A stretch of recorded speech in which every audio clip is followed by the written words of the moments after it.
Hello everyone, a very pleasant day to you. I hope your day has been going great. It's that time of the show, Citizens Dialogue on Fastness News Potaket, where we discuss trending and interesting political topics. I am Becky Usoro. Joining me on set to have this conversation today is King Sujalo. Sit back, relax, and enjoy all we have for you on this beautiful segment. Welcome back to the show, Citizens Dialogue on Fastness News Potaket. I hope you're having a great time with us. I am Becky Usoro. On here set with me is King Sujalo. Thanks for joining us. It's a pleasure having you on set, King Sujalo. Thank you so much, Becky. Jolo, how are you doing? I'm great. It's a beautiful week. Of course. I hope the week's starting great on your side. Of course, very well. I can see on your smile, Abby. So good to see you again, It's Becky. a pleasure. Yeah. Okay, so let's just head to the story for today. We're looking out for the police. Now, this is like PDP issue again that is coming up. Police gives condition for reopening sealed PDP National Secretariat. The FCT Police Commissioner, Mila Dantawaye, in a briefing with reporters, he said that the PDP National Secretariat, Wadata Plaza, Abuja, will still remain sealed until the rival party factions resolve their internal crisis and reach peace. It was sealed after violent clashes between the factions last year. Of course, we could recall what happened. The National Secretariat was sealed by police after a violent, fracas between two factions, each claiming leadership of the PDP. Now, how does this affect PDP's public image? When there's a dispute internally in the political system, most especially that of the PDP, definitely it shows a bad reputation on the party system. You understand? Now, I think the party needs to, go on a revolution that is re-amending the party constitutions and thereabout. And nevertheless, we could also say that in our constitutional law. And again, does the police do they have the right to still, seal this place? Of course, they have the right. When a party fraction like that is having dispute between two groups, definitely it's bound to cause chaos. You understand? In the party and also in the national crisis, because the PDP has a whole lot of supporters nationwide. So definitely it will cause crisis. So the police has to make sure they stand firm in that situation so that the crisis doesn't expand. Now the PDP, I think they've come to their they've made a readjustment in that in their crisis because we all know that 2027 general election is on the way. So definitely they have to reorganize themselves, bring about reassociation, you understand, so that amendments will be taken in order to stop internally as well. Yes, in order to stop the crisis. So between the subgroups in the party system. So I think if the ordeals which the police has given to them is taken, definitely, of course. Well, looking at what's happening in the PDP at the moment, do you really think that this internal crisis could really be resolved at any time soon? There's no situation that's always permanent. Any situation that comes about in any organization or in any body, definitely there should be a solution to it. And the PDP right now ought look for that solution right now before it will be too late.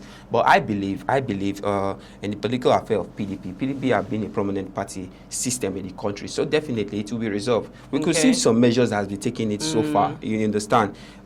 We could recall where the chairman went to the home of the former president for one or two council and thereabouts. So there have been some reorganizement. Gradual process. Yes, so I strongly believe the PDP will come out. We're hoping for something positive. Exactly. To see the PDP that we used to know. Exactly. So I think the dispute in the party system should, in one way or the other, should be dealt with in order for them to stand their ground once more. Thank you so much. So let's just head to the second story. Protesting FCT workers shut offices, demand to meet, FCT Minister Nyesom Wike. Workers of the Federal Capital Territory, you could recall that yesterday they went on an indefinite strike, shutting down government offices and grounding operations across the territory. The industrial action was declared by the Joint Union Action Committee in protest over long-standing welfare and labor grievances, including unresolved promotion issues, unpaid entitlement, alleged non-remittance of pension and National Housing Fund deduction, and the failure by authorities to address workers' concern. Now, the question is this: if government says, they have already met the demand, why is the strike still going on? In that case, definitely there are still some measures that are yet to be taken. You understand? I think the joint force have really looked into it, and they are doing their own looking at all the complaints. Yes, they are making their own obligation and observation concerning the actions that I'm talking about, the strike that is ongoing in the FCT. I think they said they have addressed 10 of the workers. Yes, 14 I think demands. the issues need to be addressed by the authority completely. Exactly, most especially from the FCT minister himself, because he is in that forum and he really needs to,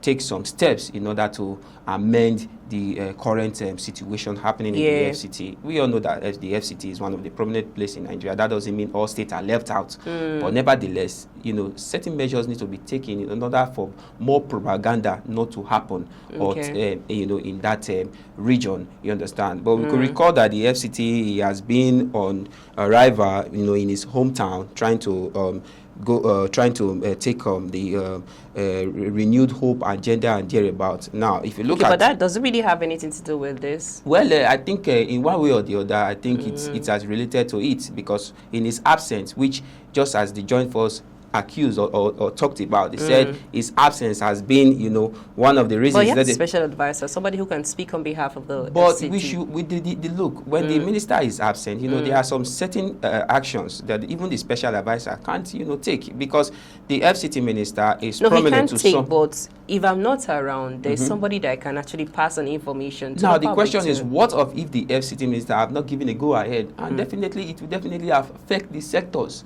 You understand? So I think his absence has really made some of these grievances occur. You understand? So, I think when... but does this have a political risk? Does it, pose a political risk to the Of course, when there are certain obligations, when there are certain duties, primary duties given to you, be you the governor or FCT minister and thereabout, and your presence is not there, definitely it's bound to cause, So what you're trying to say is that he should focus on the affairs of the FCT? Of course, he should focus on the affair. But nevertheless, you understand, proper measure needs to be taken by him as well. You understand? Your presence is needed in all ramifications. So definitely, if these grievances is not stopped, definitely it will affect the well-being of those who dwell in that residence. Thank you so much, King Sojalo. Thank you, Becky.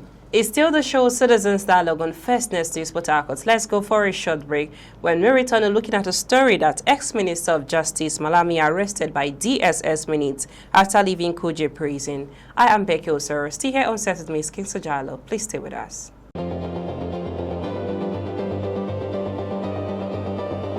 Welcome back to the show, Citizens Dialogue on First News Port Harcourt. I am Becky Usoro. Still here on Set with me is King Sojalo. I hope you're having a great time with us. Thanks for joining us.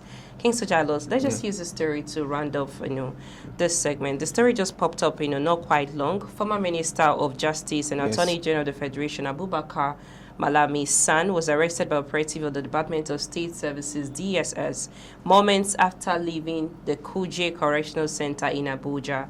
This occurred, Monday, January 19th. That was yesterday, just after he perfected bail in an ongoing money laundering case. Of course, you know what happened where he's relating allegation of terrorism, financing, and discovery of arms and ammunition at his country home in Benin-Kebbi. All right, so the question is, does this kind of rearrest strengthen the fight against corruption and insecurity, or does it risk undermining public confidence in due process and the rule of law? Well, I think being in this kind of a state, it has really killed confidence, in the minds of Nigeria, in terms of leadership and thereabout. This is someone who is supposed, the president takes advice forms and one or two strategies form, but look at his reputation now, and it calls for total leadership abuse. Let me put it that way. Yes, he's here to be probed and taken to sanctions. So if found guilty, he will totally be sentenced to, I don't know, the punishment that is attached to that. Okay, just to cut you, just interject. Okay, to round off on this segment, what should Nigerians be watching out for in the coming days to know whether this case is being handled transparently and within the bounds of law? Nigerians are tired of our leaders, news about our leaders, in this state, you understand. So the common man out there, it might not even get to this kind of situation. They are being probed, heavily tried, and totally punished. But it has been a regular routine or a thing in the case of our leaders, whereby heavy allegations will be placed on them, found, or they might even be found guilty, and yet, you know, most of the cases are swept under the carpet. Now, what Nigerians are looking up to is this matter should be taken precisely. You understand? It should be taken to the last measure, and let us see the result. And if it's the outcome, yes, and if he is found guilty, as in total measures and, you know, the punishment that follows suit should be taken. Not a case that will be swept under the carpet. Do the needful and let them get to the bottom line of this matter, rather than trying to wave it off and, you know, putting Nigerians as if we don't know anything. Thank you so much, King Sojalo. Thank you, It's a Becky. pleasure having you on set. Thank you so much, Becky. Thanks, everyone. That's our show for today. Citizens Dialogue on First News Port Harcourt. I am Becky Osoro. Many thanks for watching. Bye for now.